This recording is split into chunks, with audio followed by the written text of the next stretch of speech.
Место без жалости. Дон Хуан говорил мне, что нет нужды разговаривать о деталях моего восприятия. Во всяком случае, сейчас, потому что разговор об этом — лишь вспомогательное средство для вспоминания.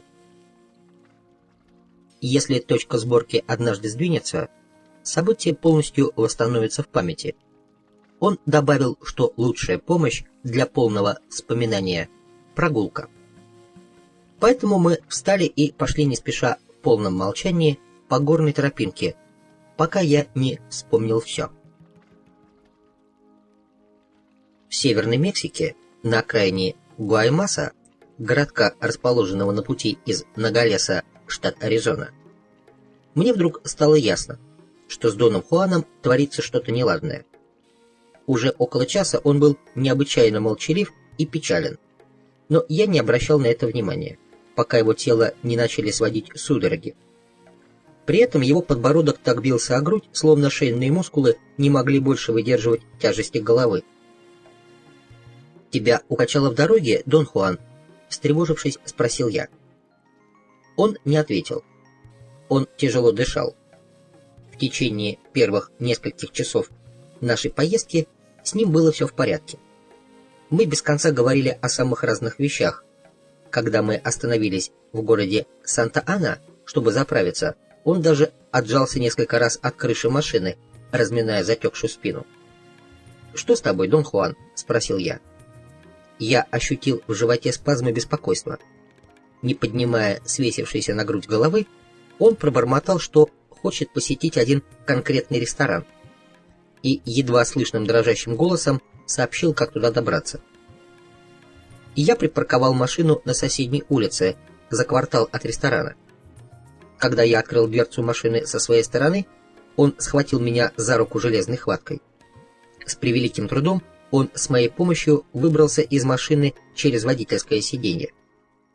Ступив на тротуар, он ухватился за мои плечи обеими руками, чтобы выпрямиться. В зловещем молчании мы спустились по улице к ветхому строению, в котором находился ресторан. Дон Хуан повис на моей руке всем телом.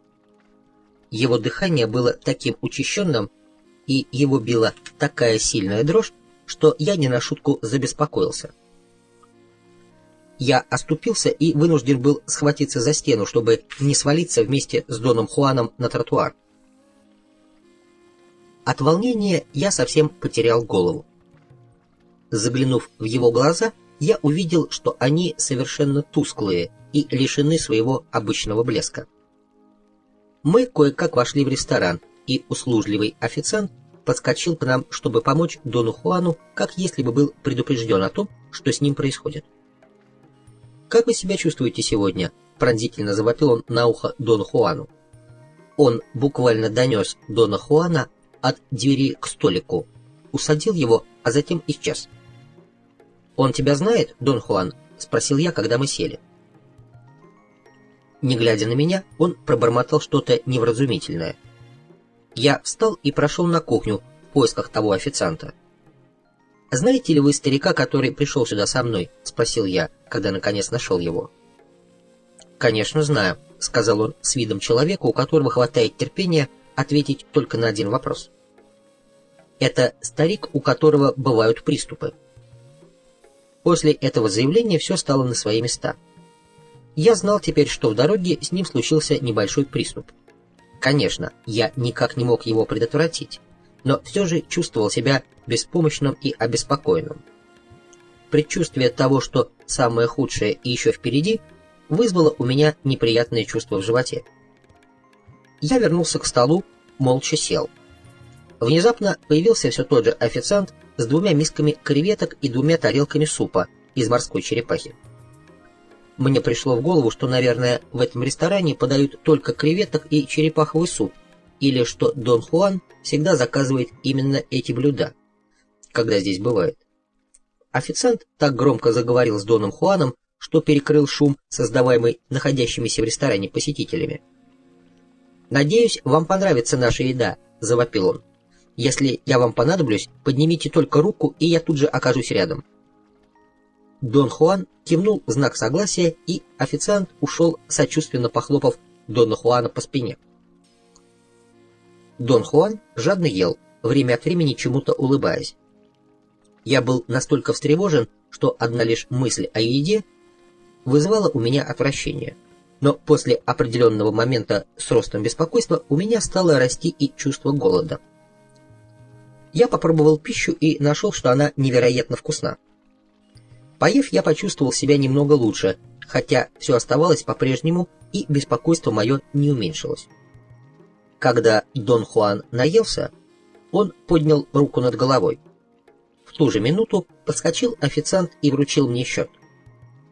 Я рассчитался с ним, и он помог Дону Хуану встать. Поддерживая под руку, он вывел его из ресторана. Официант даже помог ему выйти на улицу и сердечно распрощался с ним. С таким же трудом, как и в первый раз, мы дошли до машины.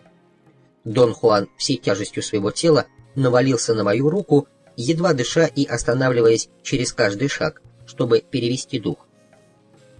Официант стоял в дверях, словно желая убедиться в том, что я способен поддержать Дона Хуана. Ему понадобилось минуты 2-3, чтобы забраться в машину. «Скажи, что я могу для тебя сделать, Дон Хуан?» — спросил я умоляюще. «Разверни машину», — приказал он дрожащим, едва слышным голосом. «Я хочу поехать на другой конец города в лавку. Они там тоже меня знают, они мои друзья». Я сказал, что не знаю, где находится лавка, о которой он говорит. Он что-то неразборчиво забормотал, выражая гнев, и топнул об пол машины обеими ногами. Губы его недовольно надулись, и немного слюны скатилось на его рубаху. Затем он, казалось, испытал мгновенное просветление. Я ужасно нервничал, глядя на его усилия привести в порядок свои мысли. В конце концов, ему все-таки удалось рассказать мне, как добраться до лавки. Я был до предела встревожен, боясь, что приступ Дона Хуана имел последствия более серьезные, чем я думал. Мне захотелось избавиться от него, сплавить родственникам или друзьям, но я никого из них не знал. Я вообще не знал, что делать.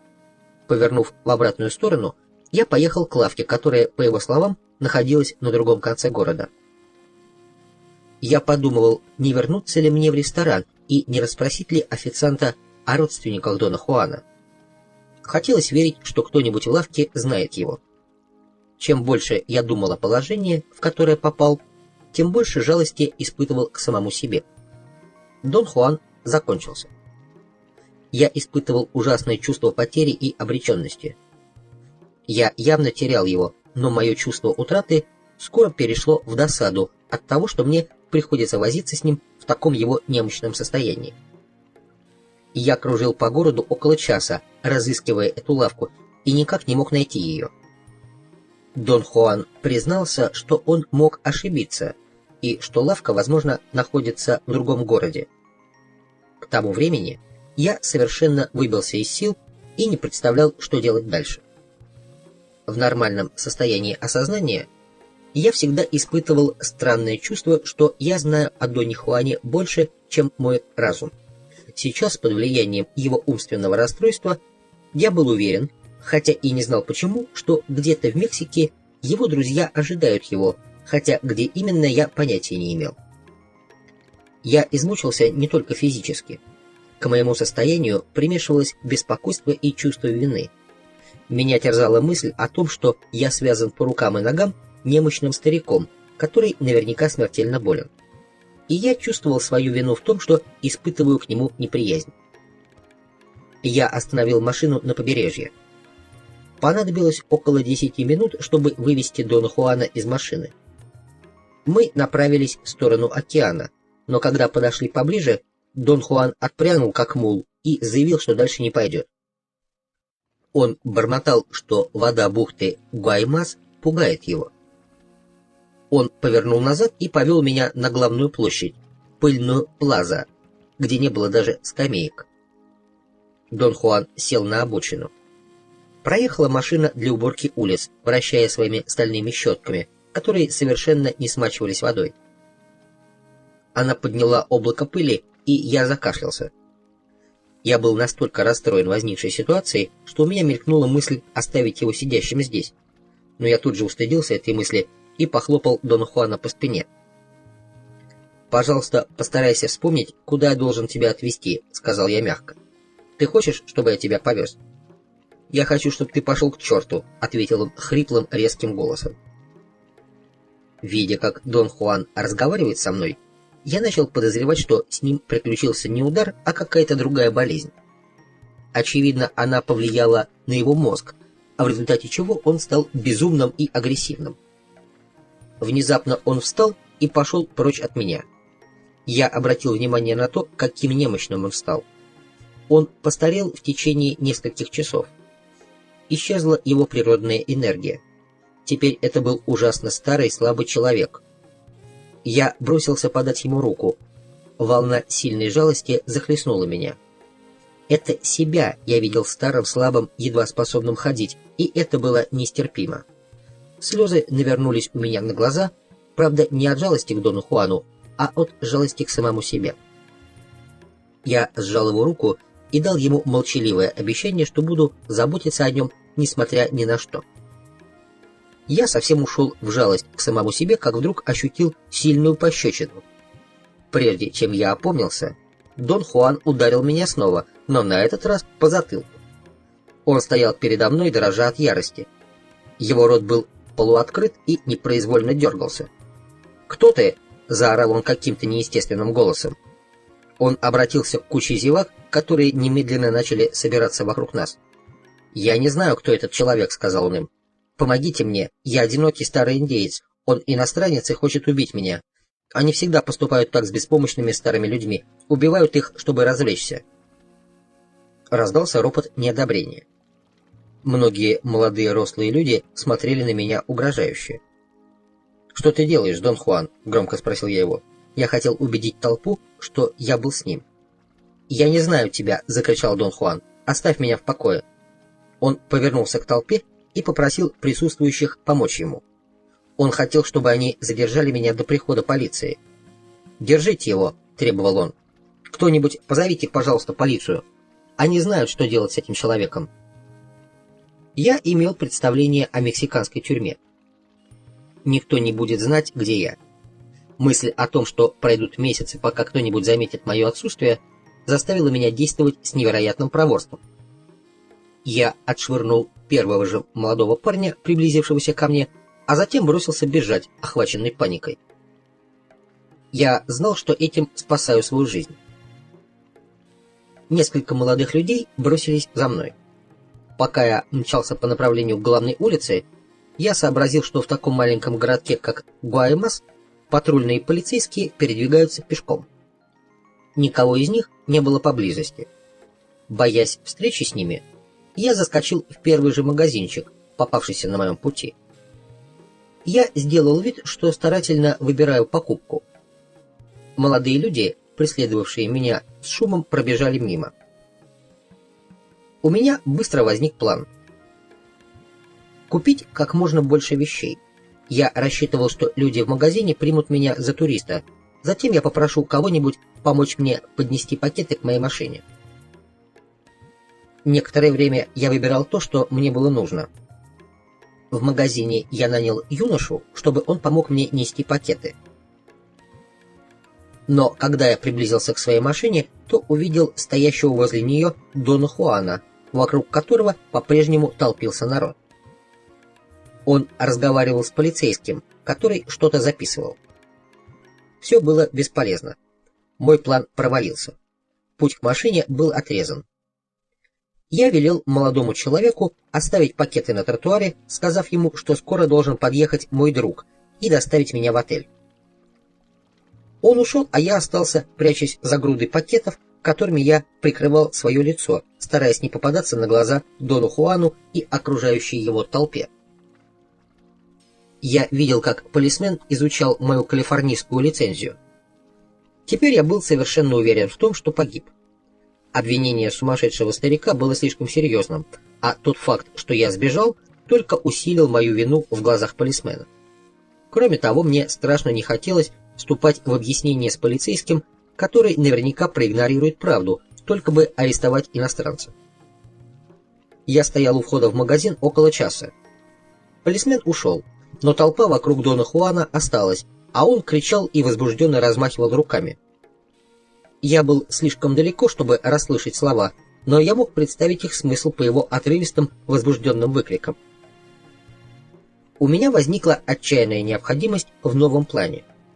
Можно было поселиться в гостинице и пожить там пару дней, прежде чем рискнуть добраться до машины. Я хотел было вернуться в магазин и вызвать такси. Я никогда не пользовался такси в Гуаймасе и даже не знал, существует ли оно здесь вообще. Но мой план тут же рухнул при мысли о том, что полиции уже все известно обо мне, и если они приняли всерьез слова Дона Хуана, то обязательно проверят отели. Возможно, полисмен отошел от Дона Хуана именно для этого. Я сообразил, что есть еще одна возможность. Добраться до автобусной станции и сесть на автобус, идущий в любой пограничный город. Или сесть хотя бы на какой-нибудь автобус, идущий из Гуаймаса в любом направлении.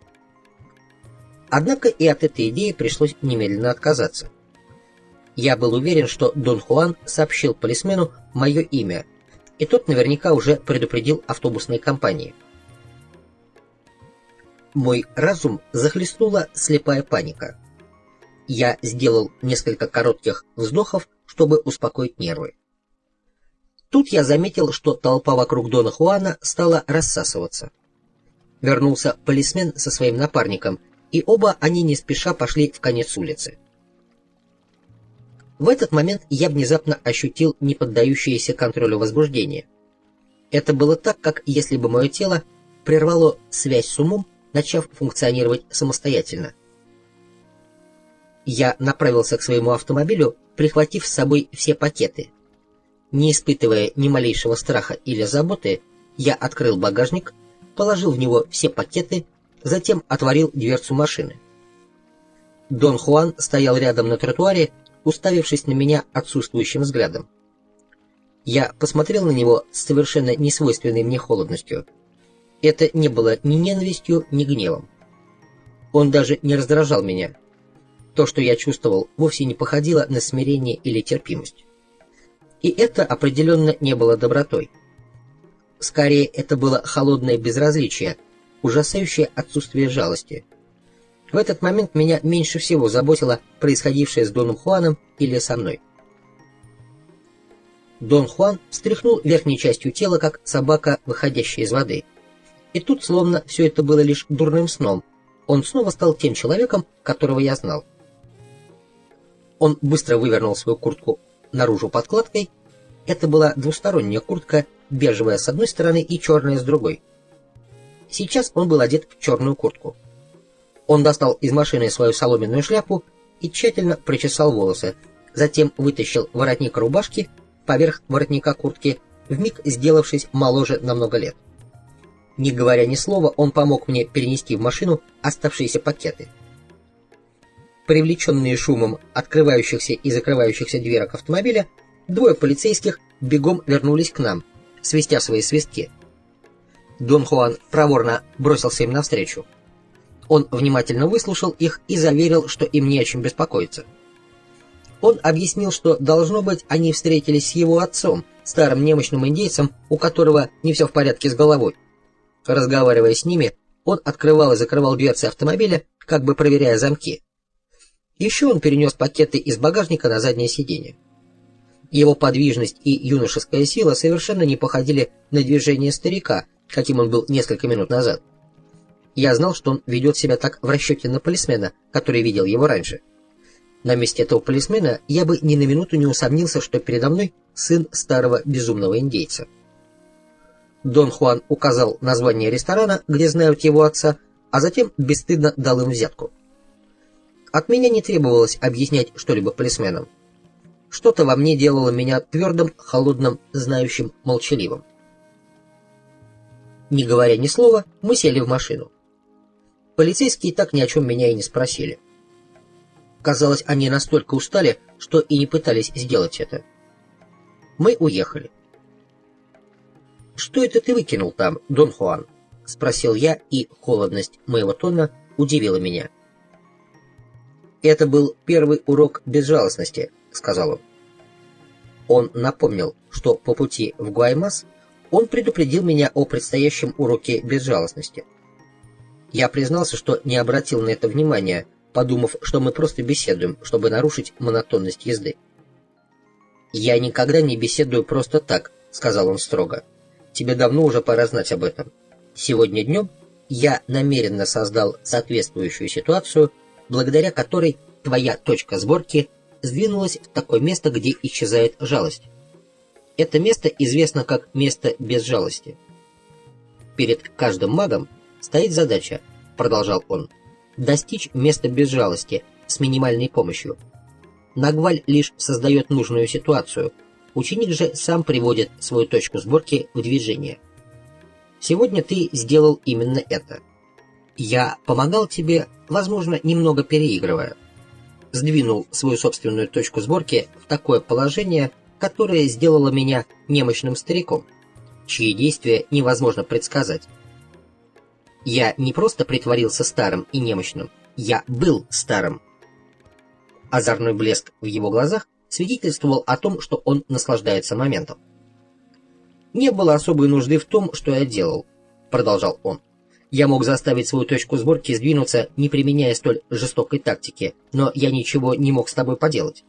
Зная, что такой возможности больше не будет, я хотел выяснить, смогу ли я хотя бы отчасти действовать так, как мой бенефактор. Поверь мне, я удивил себя самого не меньше, чем тебя». И я почувствовал невероятное облегчение. У меня не было затруднений в восприятии того, что он говорил. Не возникло также никаких вопросов, поскольку я понимал все, не нуждаясь в объяснениях. Затем он сказал нечто такое, что я уже знал, но не мог выразить словесно, поскольку не был способен найти подходящих для описания слов. Он сказал, что все, что делают маги, является следствием движения их точки сборки, и что такие сдвиги зависят от количества энергии, имеющейся в их распоряжении. Я сказал Дону Хуану, что знаю все это и даже больше. На это он ответил, что внутри каждого человеческого существа есть гигантское темное озеро безмолвного знания, о существовании которого каждый из нас знает интуитивно. Он сказал, что мое интуитивное знание развито немного лучше, чем у среднего человека, поскольку я следую по пути воина. Еще он добавил, что маги являются единственными существами на Земле, кто сознательно выходит за пределы интуитивного уровня, подготавливая себя к осуществлению двух трансцендентальных задач. Во-первых, понять, что существует точка сборки. Во-вторых, заставить эту точку двигаться.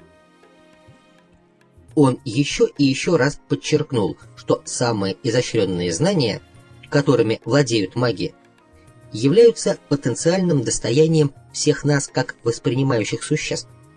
Даже знание о том, что содержание восприятия зависит от положения точки сборки.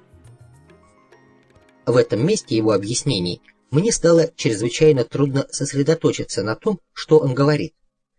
И не потому, что я отвлекся или устал. Просто мой разум невольно начал играть в игру предугадывания его слов.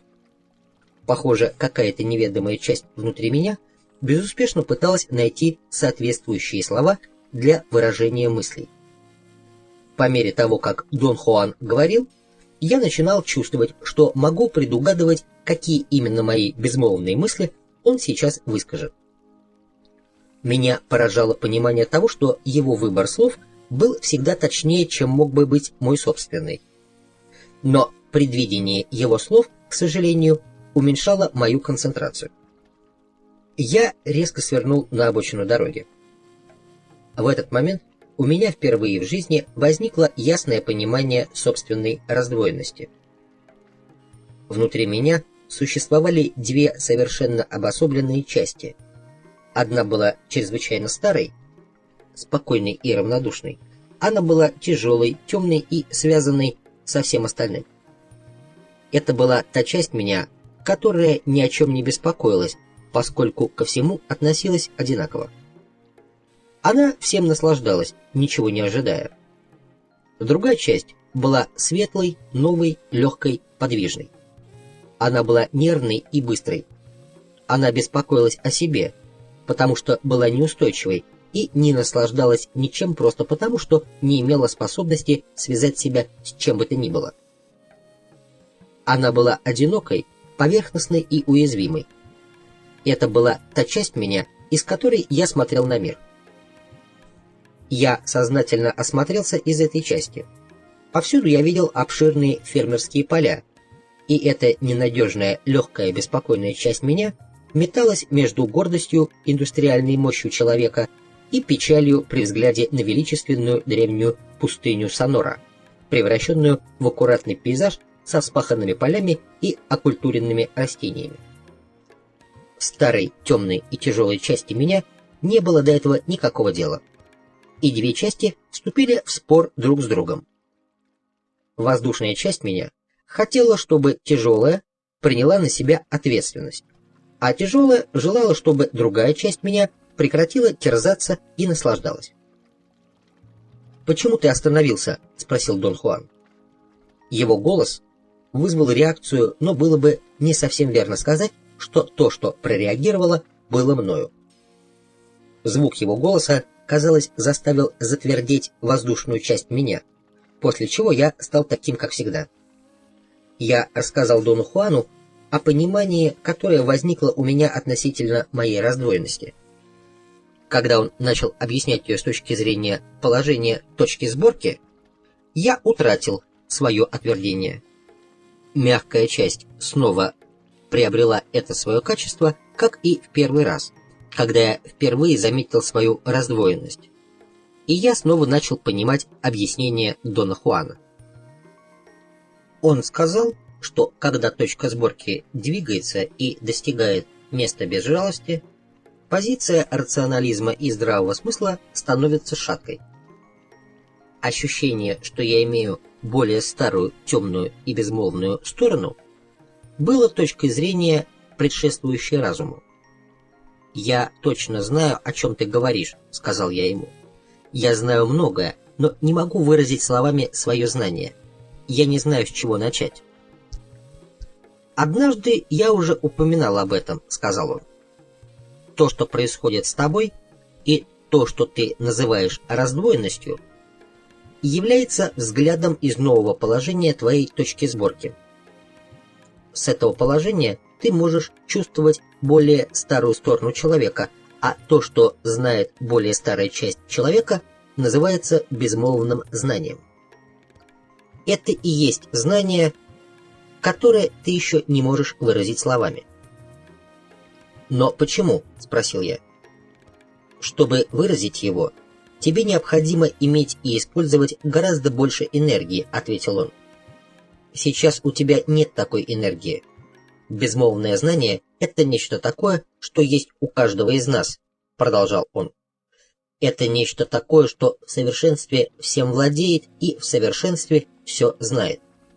Но оно не может думать, и поэтому не может и говорить о том, что знает.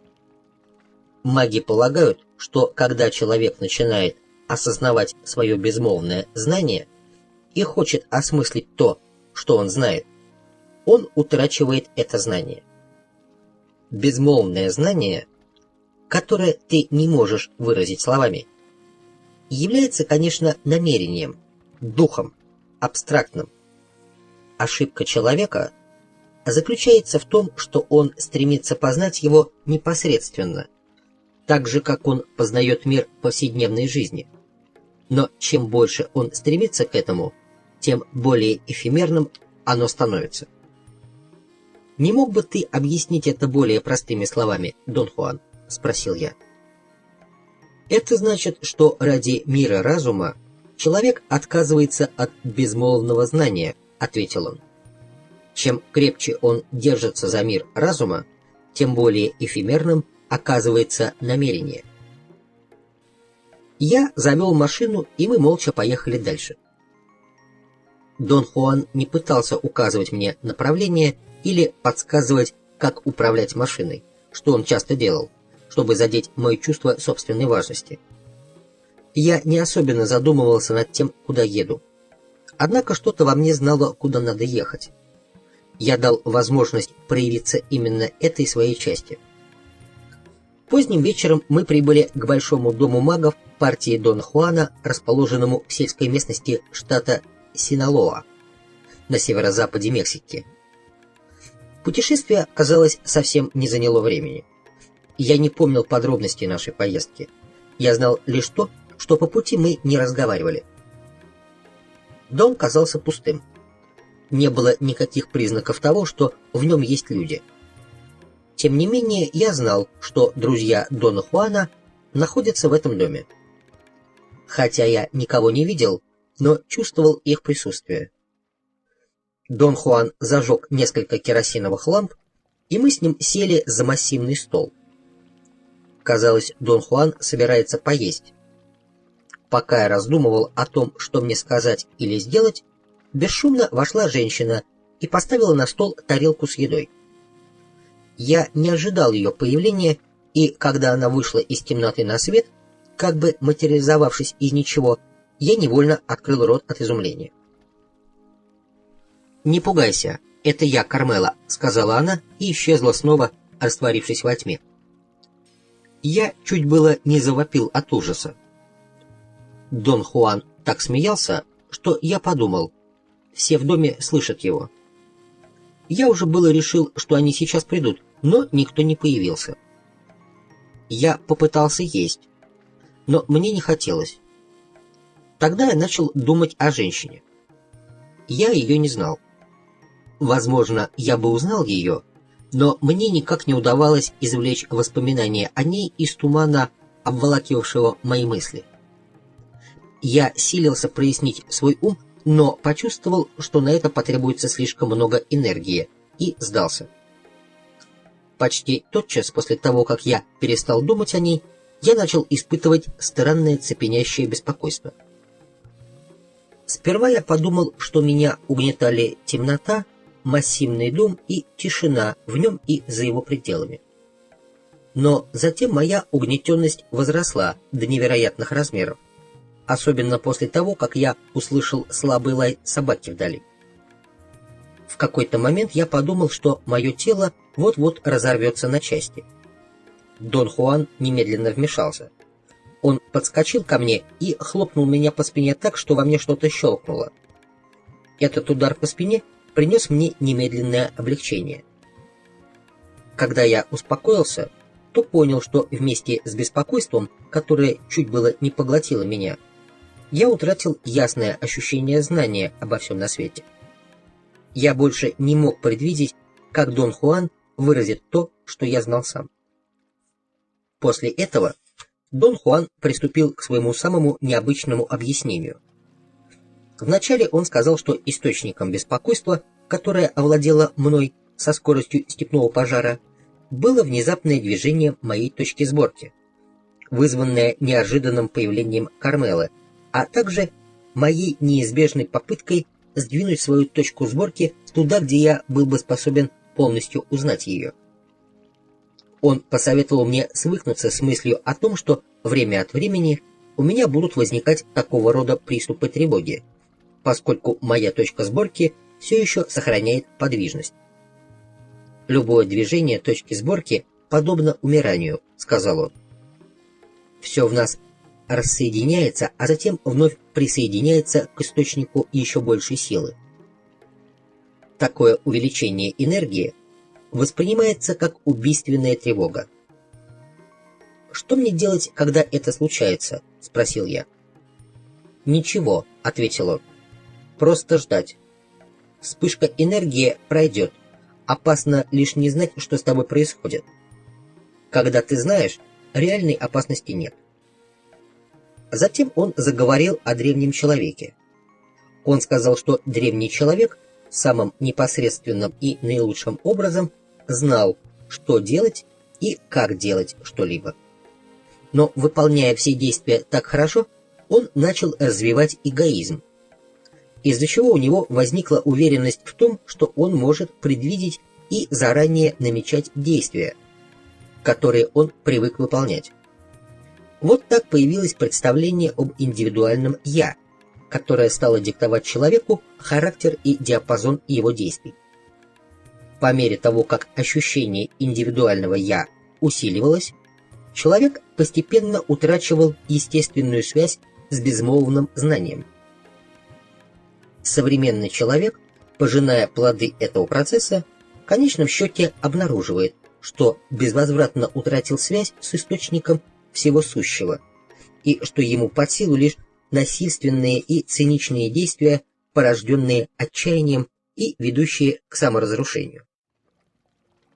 Дон Хуан утверждал, что причиной человеческого цинизма и отчаяния является та небольшая частица безмолвного знания, которая у него еще осталась, и дает человеку, во-первых, возможность интуитивно почувствовать свою связь с источником всего сущего, и, во-вторых, понимание того, что без этой связи у него нет надежды на покой, удовлетворение, завершенность. Мне показалось, что в словах Дона Хуана есть противоречие. Я помнил, как однажды он говорил мне, что битва является естественным состоянием для воина, и что покой для него противоестествен. «Правильно», — согласился он, — «но битва для воина не означает совершение поступков, которыми движет индивидуальная или коллективная глупость, или бессмысленное насилие. Битва воина — это тотальная борьба против индивидуального «я», которая лишает человека его силы». Затем Дон Хуан сказал, что настало время продолжить беседы о безжалостности, самой главной предпосылке магии. Он сообщил об открытии магами того, что любой сдвиг точки сборки означает отход от чрезмерной озабоченности своей индивидуальностью, которая является отличительным признаком современного человека. Еще он сказал, что, как полагают маги, именно позиция точки сборки является причиной убийственной эгоистичности современного человека, совершенно поглощенного своим образом себя. Потеряв надежду когда-нибудь вернуться к источнику всего, человек искал утешение в своей личности. Занимаясь этим, он преуспел в закреплении своей точки сборки в строго определенном положении, увековечив тем самым образ себя.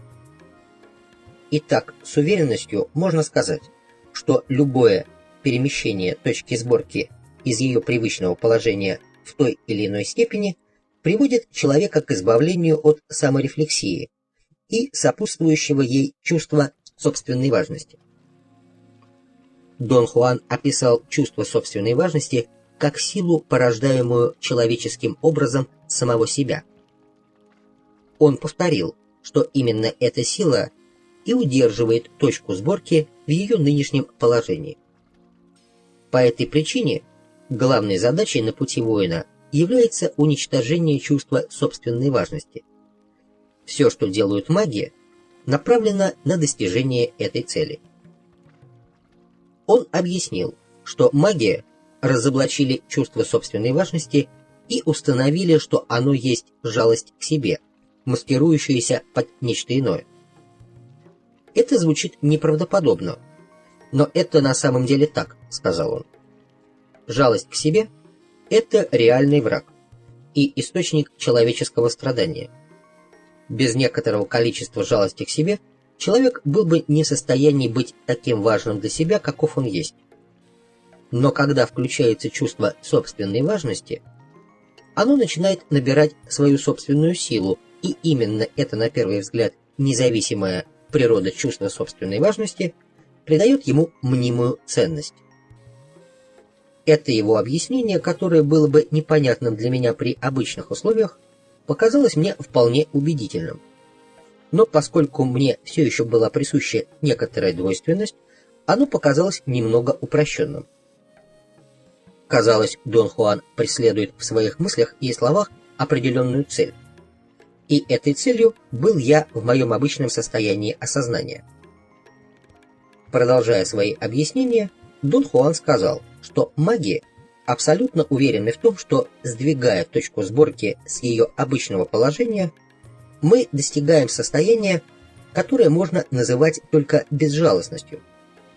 Благодаря своим практическим действиям маги знают, что как только их точка сборки сдвигается, разрушается их чувство собственной важности. Лишившись привычного положения точки сборки, их образ себя больше не поддерживается, а без сильного сосредоточения на образе самих себя они теряют чувство жалости к себе, а с ним и чувство собственной важности. Таким образом, маги правы, говоря, что чувство собственной важности – это просто скрытая жалость к себе. Затем он шаг за шагом начал анализировать то, что произошло со мной днем. По его словам, Нагваль в роли лидера и учителя должен действовать в такой же степени эффективно, как и безупречно. Поскольку у него нет возможности рационально обдумать свои действия, он всецело полагается на дух, который направляет эти действия. В качестве примера он привел сегодняшний случай, когда, по его словам, он не знал, как действовать до тех пор, пока дух не подал ему знак ранним утром во время завтрака в Наголесе. Он заставил меня вспомнить это событие и попросил рассказать ему все, что я смогу припомнить. Я вспомнил, что во время завтрака Дон Хуан смутил меня тем, что явно надо мной потешался. «Думай об официантке», — подталкивал меня Дон Хуан. «Я помню лишь, что она была ужасно грубой. Но что она делала?» — настаивал он. «Что она делала, пока ждала нашего заказа?» Немного подумав, я вспомнил, что она была молодая суровая женщина, которая швырнула нам меню и продолжала стоять рядом, почти касаясь меня и ясно давая понять, чтобы я поторопился с заказом. Нетерпеливо притоптывая носком своей большой ступни, она подколола свои длинные черные волосы высоко на затылке. Перемена была разительной. Она стала выглядеть гораздо более привлекательной, более женственной. Меня буквально очаровала такая метаморфоза ее внешности, из-за этого я даже простил ее дурные манеры. «Это был знак», — сказал Дон Хуан. «Суровость и превращение были указаниями духа». Он сказал, что в тот день его первое действие в качестве Нагваля было направлено на то, чтобы поставить меня в известность о своих замыслах. В конце концов, он очень прозрачно, хотя и не без подвоха, намекнул, что собирается дать мне урок безжалостности. «Ну как, вспомнил?» — спросил он. Я разговаривал с официанткой и с пожилой дамой за соседним столиком. Подталкиваемый его вопросами, я вспомнил, что Дон Хуан буквально флиртовал со старой дамой и дурно воспитанной официанткой. Пока я ел, он без конца разговаривал с ними. Он рассказывал им идиотские смешные истории о взяточничестве и продажности правительства и анекдоты о крестьянах в городе. Затем он спросил официантку, не американка ли она. Она отрицала это и смеялась над его вопросом. Дон Хуан сказал, что это хорошо, потому что я мексиканец, который ищет любовь. И я могу начать искать ее хоть сейчас, вот только доем этот отличный завтрак. Женщины засмеялись. Я подумал, что они смеются, видя мое смущение. Дон Хуан сказал им, что, говоря серьезно, я приехал в Мексику, чтобы найти жену.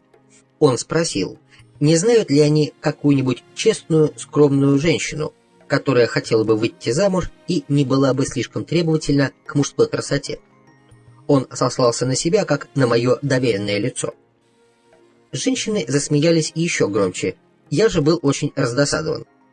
Дон Хуан обернулся к официантке и спросил ее, не выйдет ли она за меня. Она ответила, что помолвлена. Мне показалось, что она приняла слова Дона Хуана всерьез. «Почему вы не позволите говорить ему самому?» — спросила Дона Хуана старая дама. «Потому что он говорит, запинаясь», — ответил он. «Он ужасно заикается». Официантка сказала, что я говорил совершенно нормально, когда заказывал еду. «О, вы так наблюдательны», — сказал Дон Хуан. «Он может говорить, как все, только когда заказывает еду. Я повторяю ему снова и снова, что если он хочет научиться разговаривать нормально, он должен быть безжалостен. Я привез его сюда, чтобы дать ему несколько уроков безжалостности». «Бедняжка», — сказала старая дама. «Да, но нам пора уходить, если мы хотим еще сегодня найти для него любовь». Вставая, сказал Дон Хуан. «Это вы серьезно насчет брачного дела?» — спросила молодая официантка у Дона Хуана. «Будьте уверены», — ответил он. «Я собираюсь помочь ему найти то, в чем он нуждается, чтобы он мог пересечь границу и попасть в место без жалости». Я подумал, что Дон Хуан то ли брак, то ли США называет местом без жалости. Я засмеялся над его метафорой. И вдруг стал так ужасно заикаться, что напугал женщин до полусмерти, а у Дона Хуана вызвал совершенно истерический смех. «Мне тогда было совершенно необходимо сообщить тебе цель моих дальнейших действий», — сказал Дон Хуан, продолжая свои объяснения. «Я сделал это, но ты, как это и должно было случиться, полностью пропустил мои слова мимо ушей». По его словам, с момента, когда дух проявит себя, каждый шаг будет легко доведен до своего логического завершения. Моя точка сборки достигла места без жалости, когда под влиянием превращения Дона Хуана была вынуждена покинуть свое привычное положение саморефлексии. Находясь в положении саморефлексии, продолжал Дон Хуан, точка сборки собирает мир ложного сострадания, который на поверку оказывается миром жестокости и эгоцентризма. В этом мире единственно реальными чувствами оказываются лишь те, которые каждому из нас удобно испытывать в данный момент. Для магов безжалостность – это не жестокость. Безжалостность – это противоположность жалости к самому себе и чувству собственной важности. Безжалостность – это трезвость.